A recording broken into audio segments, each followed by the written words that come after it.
اب مہر جو ہے کم سے کم مقدار اس کی مقرر ہے. سرکار نے ارشاد فرمایا کہ لا مہر اقل من 10 دراہم، 10 دراہم سے کم کوئی مہر نہیں ہے. آج کل کے حساب سے اگر دیکھیں تو 3-4 ہزار روپے بن جاتا ہے تقریباً. کم از کم یہ تو ہونا چاہیے. اگر اس سے کم مقرر کیا تو اس کو یہاں تک پہنچانا ہوگا، اور اگر بالکل مہر مقرر نہیں کیا تو پھر مہر مثل ہوتا ہے. یعنی جو والد صاحب کے خاندان کی اکثر عورتوں کا مہر مقرر ہوا وہ ایز اٹ از ہو جائے. اور ویسے اگر مقرر کرنا چاہیں، وہی حضرت نے جیسے مسئلہ بتایا کہ زیادہ کی کوئی مقدار نہیں ہے، باہم میوچل انڈرسٹینڈنگ سے جو مقرر کرنا چاہیں.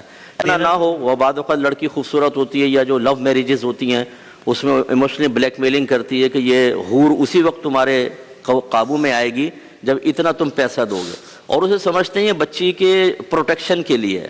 پروٹیکشن اس سے کہاں ہوگی؟ پروٹیکشن ہوتی ہے تعلیم سے، تربیت سے، پیار سے، محبت سے، اچھا ماحول بنانے سے ہوتی ہے. ورنہ ایک شادی ہو رہی تھی اس میں بہت بھاری ڈیمانڈ کی مہر کی، جو مجھے بتایا کسی نے، اس نے کہا کہ وہ 20 لاکھ روپے مہر اس نے کہا لڑکی نے ڈیمانڈ کی عین اس وقت نکاح کے وقت. انہوں نے 20 لاکھ دیا اور وہیں طلاق دے کر چلے گئے. اگر فرض کر لیں یہ صحیح ہو تو بعد ایسے ضدی بھی ہوتے ہیں اور دماغ ہل جاتا ہے کہ یار تم اتنی ڈیمانڈیں کر رہے ہو. میں نے خود کئی نکاح پڑھائے اور اس میں ایسی ہوتا ہے مہر پہلے تھا 50,000، لکھوانے لگے جی 3 لاکھ لکھیں. یہ آپ ایک دم اچانک آپ کی ڈیمانڈ. اب لڑکے والے بھی گھبرا جاتے ہیں، وہ کہتے ہیں یار اب ہم کچھ کریں گے، سارے رشتہ دار بیٹھے ہوئے مسئلہ ہو. آپ خود دیکھیں آپ نے بچی کو کس مصیبت میں مبتلا کیا. 3 لاکھ سے کیا ہوتا ہے آج کل، لیکن آپ نے کر دیا. وہ لڑکی جائے گی تو اس کو تانے نہیں ملیں گے، وہ نہیں اس کو ڈانٹیں گے ڈپٹیں گے کہ تمہارے ماں باپ نے کیا کیا ہے شادی کے ٹائم. وہ لالچ ایسی ہوتی ہے، وہ اس طریقے سے معاملات کر لیتے ہیں.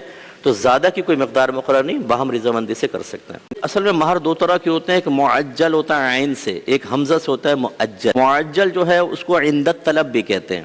اس کے ہمارے ہاں اس کا اصول بس یہ ہے کہ لڑکی جب چاہے اس کی ڈیمانڈ کر سکتی چاہے اور شوہر اگر نہ دے تو اس کو قریب آنے سے روک سکتی ہے اور سفر پہ جانے سے منع کر سکتی ہے، میں نہیں جا رہی. اس میں چاہے جسمانی تعلق بھی قائم ہو جائے تب بھی لڑکی کو یہ حق ہمیشہ باقی رہے گا جب تک مہر معجل ادا نہ ہو.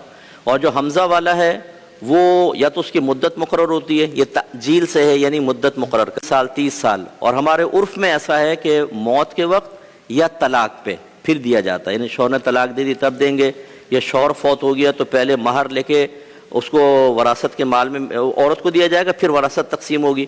اور عورت مر گئی تو پہلے شوہر سے مہر اس کے مال میں شامل کروایا جائے گا، پھر عورت کی وراثت تقسیم.